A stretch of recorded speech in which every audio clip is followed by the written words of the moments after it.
अचकजई साहब ने हवालदार करार दिया है स्पीकर कौमी असम्बली को कि जिस तरह उनका असम्बली में रोल है। देखिए, स्पीकर साहब हमारे कॉलीग रह चुके हैं और स्पीकर भी हैं, पर उनको अपोजिशन को सही टाइम देना चाहिए। वो ना अचकजई साहब को टाइम देते हैं खुल के, न मौलाना फजलुर रहमान साहब को देते हैं, और ना मुझे as leader of the opposition. बार बार वो टोक रहे होते हैं और ये बात मुनासिब नहीं है। कल मोदी जो है ना अप्लाई यहाँ पे आए पाकिस्तान में जलसा करने के लिए, ये मुस्लिम लीग नून की सरकार ये वहाँ पे खुद रेड कारपेट बिछा रहे होंगे मोदी को जलसा कराने के लिए। इनको आपका अगला हिकमत अमली क्या है वो आप देखेंगे इंशाल्लाह। वो हमें तरीके, हम लोगों ने 25 मई को हम लोग आए थे और हमने टीयर गैस शेलिंग भी खाई थी, हमने लाठियां भी खाई थी, हमने रबर बुलेट्स भी खाई थी।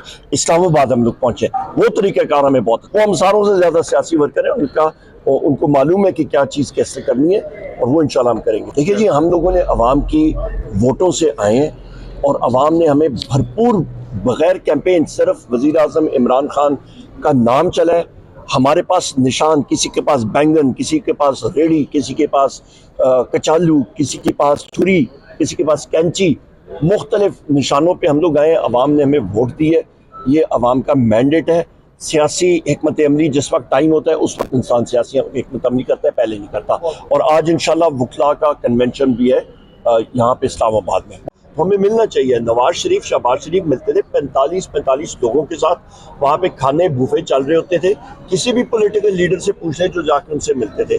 और यहाँ पे इमरान खान साहब को आपने एक डेथ सेल में रखा हुआ है, फैसिलिटीज आप दे नहीं रहे हैं। मुल्क के मकबूल तरीन लीडर हैं, मुस्लिम उम्मा के मकबूल तरीन लीडर हैं, बुश बीबी को देखे ना आप फैसिलिटीज देख रहे हैं। किस चीज़ में आपने रखा हुआ है? इद्दत केस में आपने रखा हुआ है। शर्म आनी चाहिए इनको, ये फेस नहीं कर सकते अवाम को। कल शहबाज शरीफ को जब मैं सुना रहा था और बजट में भी मैंने कहा था कि ये इकोनॉमिक हिटमैन का बजट है, ये बजट इकोनॉमिक टेररिज्म है, इक़्तिसादी दहशतगर्दी है पाकिस्तान की आवाम के खिलाफ।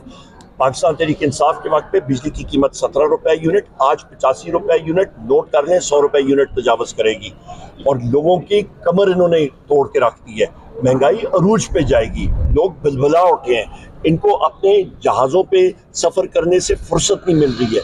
पूरी ब्रिगेड है इनकी काबीना की, इनका आउटपुट अभी तक क्या है? मोहसिन नकवी ने 450 अरब रुपए की गंदम जो है वो इंपोर्ट की, उसके बाद काश्तकारों से इन्होंने खरीदी नहीं और अभी ये एक्सपोर्ट करने जा रहे हैं। शहबाज शरीफ ने फ्लोर ऑफ हाउस पे कहा है कि जी हम लोग नहीं कर रहे, गलत बयान नहीं कर रहा है। ऑलरेडी उनके कंसिडरेशन हो गए, कागजात उनके तैयार हो रहे हैं एक्सपोर्ट करने के।